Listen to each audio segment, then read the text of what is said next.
اگر تو نے ہماری مغفرت نہ فرمائی اور ہم پر رحم نہ فرمایا، لا نکونن من الخاسرین، تو ہم نقصان اٹھانے والوں میں سے ہو جائیں گے، ہم بہت زیادہ نقصان اٹھانے والوں میں سے ہو جائیں گے۔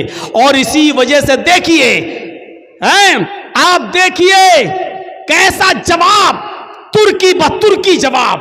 ادھر اللہ رب العالمین شیطان کو بھی بھگا رہا ہے، رامدہ درگاہ کر رہا ہے، اے شیطان، اے ابلیس، ہم نے کہا تھا آدم کو سجدہ کر، فَسَجَدُوا إِلَّا ابلیس، سارے فرشتوں نے آدم کو سجدہ کیا سوائے ابلیس کے، ابا، انکار کر دیا، وَاسْتَكْبَرَ، اور تکبر میں آ گیا۔ اے ابلیس، ہماری نافرمانی کرنے کے عوض تجھے بھی نکالا جا رہا ہے، راندہ درگاہ کیا جا رہا ہے۔ تو جانتے ہو ابلیس نے کیا کہا تھا؟ جانتے ہو شیطان نے کیا کہا تھا؟ جب شیطان کو نکالا گیا، اللہ نے راندہ درگاہ کیا، تو شیطان نے چیلنج دیتے ہوئے کہا تھا اللہ سے کہ اے اللہ، الہ العالمین، ہم نے آدم کو سجدہ نہیں کیا، تجھے تو سجدہ کرتا تھا، تیری عبادت تو کرتا تھا، میں نے آدم کو سجدہ نہیں کیا، وہ مٹی سے پیدا ہے، میں آگ سے، میں اپنے سے کمتر مخلوق کے سامنے نہیں جھکا، ارے میں نے آدم کو سجدہ نہیں کیا تو مجھے نکال رہا ہے، جبکہ میں تجھے سجدہ کرتا تھا۔ روئے زمین پر، پوری کائنات پر 4 انگلی کے برابر بھی کوئی جگہ ایسی خالی نہیں جہاں شیطان نے اللہ کو سجدہ نہ کیا ہو، اتنا سجدہ کرتا تھا وہ اللہ کو، اتنی عبادت کرتا تھا اللہ کی، لیکن ایک بات نہیں مانی، آدم کو سجدہ کرو، نہیں کیا اس نے۔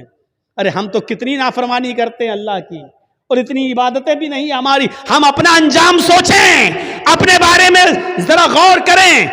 شیطان نے تو چپے چپے پر سجدہ کیا تھا، 4 انگلی کے برابر بھی کوئی جگہ ایسی نہیں جہاں شیطان نے سجدہ نہ کیا ہو، ہر جگہ سجدہ۔ لیکن اللہ نے کہا آدم کو سجدہ کرو، نہیں مانی اس کی بات، نہیں اللہ، میں مٹی سے، آگ سے، اور وہ مٹی سے، آگ مٹی کے سامنے جھکے گی؟ اللہ نے کہا نکلو۔ اور جب نکالا گیا تو کیا کہا اس نے چیلنج دیتے ہوئے؟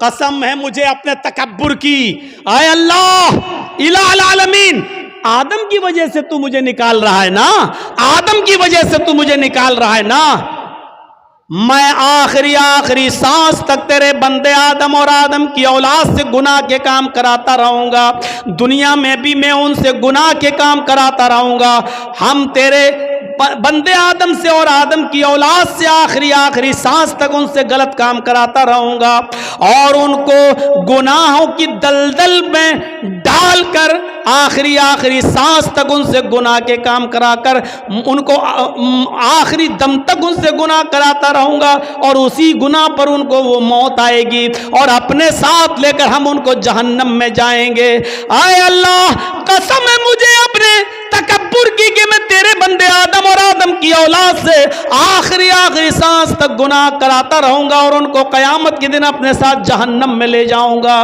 تو ادھر اللہ نے اس کے چیلنج کو قبول کرتے ہوئے ترکی بترکی جواب دیا، اے ابلیس، جا تو میرے بندے کو آخری وقت تک بہکا، جا تو آدم کی اولاد سے آخری وقت تک گناہ کے کام کرا، جا، میں تجھے اجازت دیتا ہوں، آخری وقت تک تو میرے بندوں کو بہکاتا رہے اور ان سے گناہ کے کام کراتا رہے، اور تو ان کو اپنے ساتھ جہنم میں لے جاتا رہے، جہاں مجھے تیرا یہ چیلنج قبول ہے، لیکن قسم ہے مجھے بھی اپنے عزت و جلال کی، میں بھی اپنے بندے کے آخری وقت تک کی توبہ کو قبول کرتا رہوں گا، میں اپنے بندے کے آخری وقت تک کے گناہ کو معاف کر دوں گا، اگر اس نے سچی اور خالص توبہ کی، یعنی توبۃ نصوحا، اگر میرے بندے نے خالص اور سچی توبہ کی تو میں اپنے بندے کی اس توبہ کو قبول کر کے اور آخری وقت تک کے گناہ کو معاف کر کے اپنے بندوں کو جنت میں داخل کرتا رہوں گا۔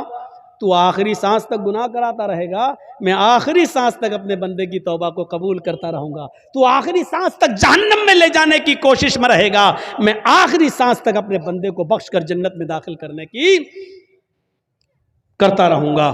میرے بھائیوں، ترکی بترکی جواب، اس لیے توبہ اور استغفار کرو۔ کیا لگتا ہے آپ کو اتنا سا جملہ کہنے میں؟ گناہ اللہ نے اتارا ہے تو اس کا علاج توبہ اور استغفار بھی اتارا ہے۔ کوئی گناہ ہو جائے فوراً کہو استغفر اللہ ربی من کل ذنب واتوب الیہ، اور اڑتے بیٹھتے چلتے پھرتے یہ جملہ پڑھتے رہو. کتنا سا جملہ ہے یار. استغفر اللہ ربی من کل ذنب واتوب الیہ. اڑتے پھرتے چلتے پھرتے کھاتے پیتے جملے پڑھتے رہو. استغفر اللہ ربی، میں مغفرت طلب کرتا ہوں اللہ کی. استغفر اللہ، میں اللہ سے مغفرت طلب کرتا ہوں جو میرا رب ہے. من کل ذنب، ہر گناہ سے.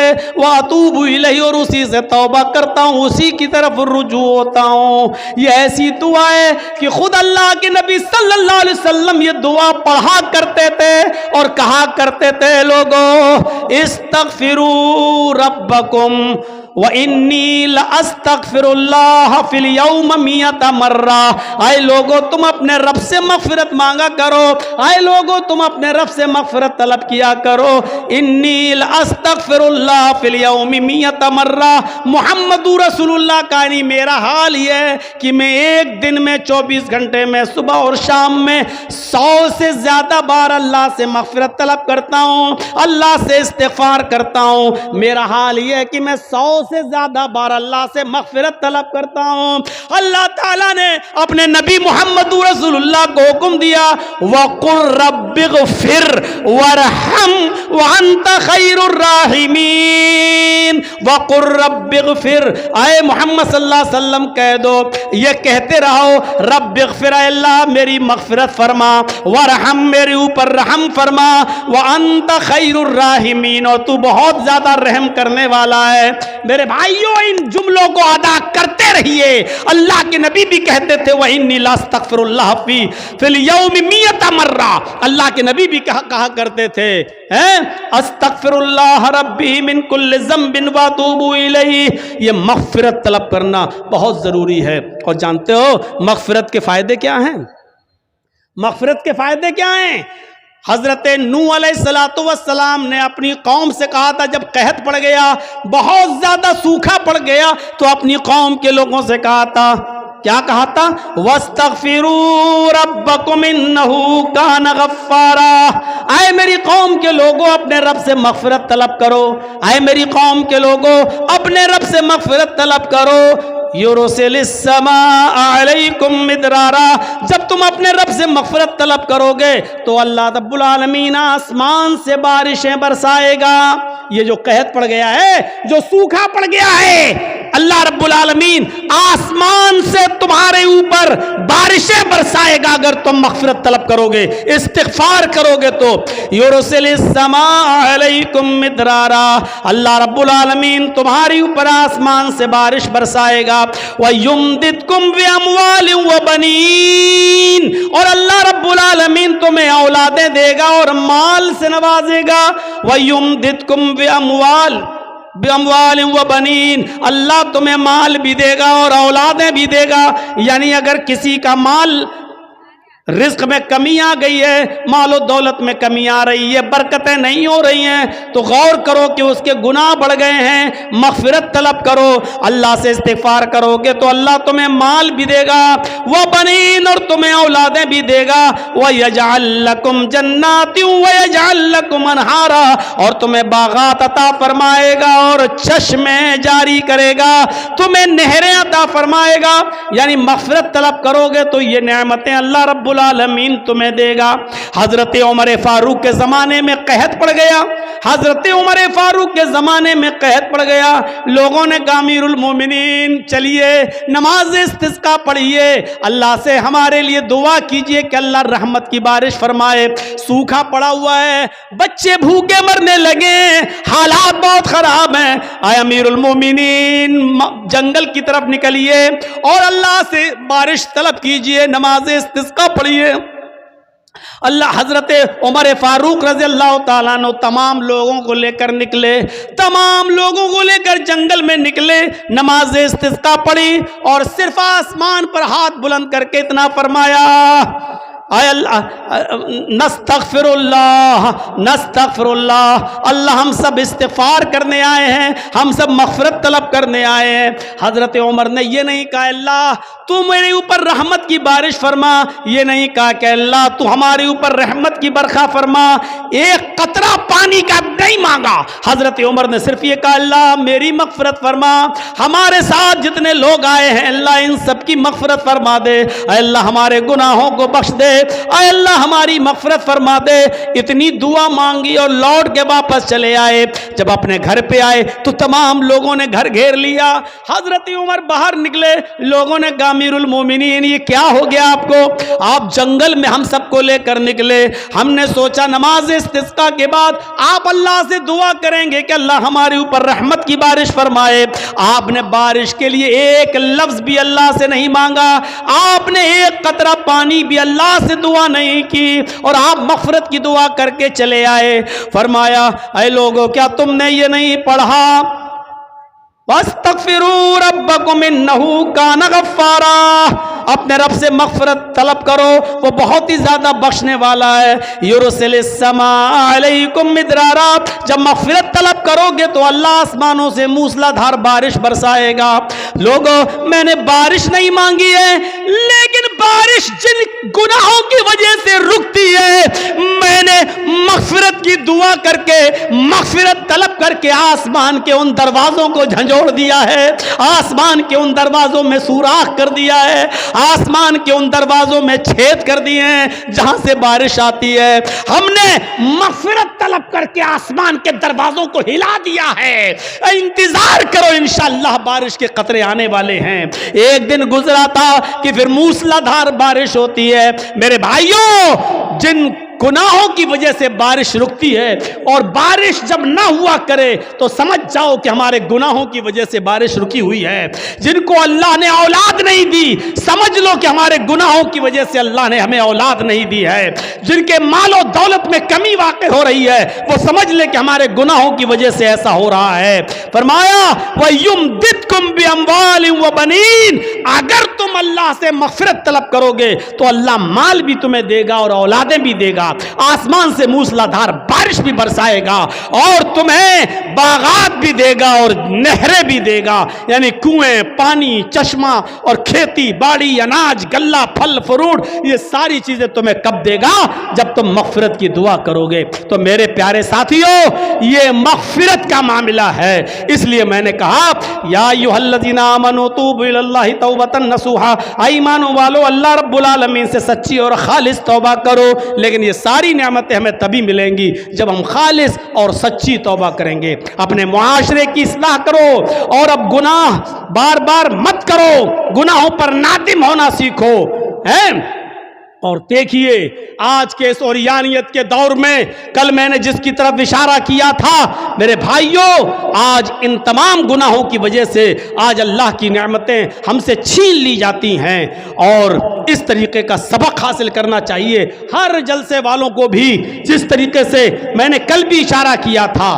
آج جلسوں میں بھی بڑے عجیب و غریب قسم، آپ جائیے، اب کل میں جا رہا ہوں کٹیہار کی سرزمین پر، دیکھیے گا کیسا خلط ملط ہوگا، میلہ لگے گا، مرد اور عورتوں کی بھیڑ لگے گی، اور جب لاسٹ میں میری تقریر ہوگی تب جا کر سب اکٹھا ہو جائیں گے، اور اس سے پہلے مارکیٹنگ ہوگی، شاپنگ ہوگی، جلسوں میں بدنظمی ہوگی، مرد و عورتوں کا اختلاط ہوگا۔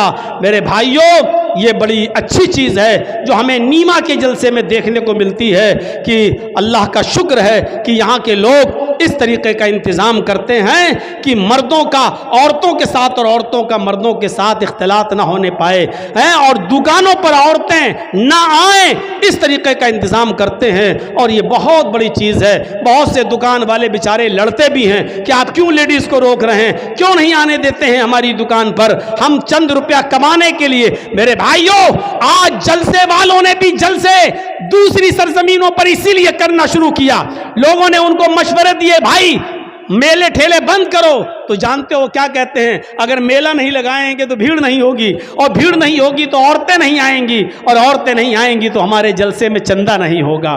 یعنی ان کو جلسے کا مقصد دین کا دینداری نہیں ہے،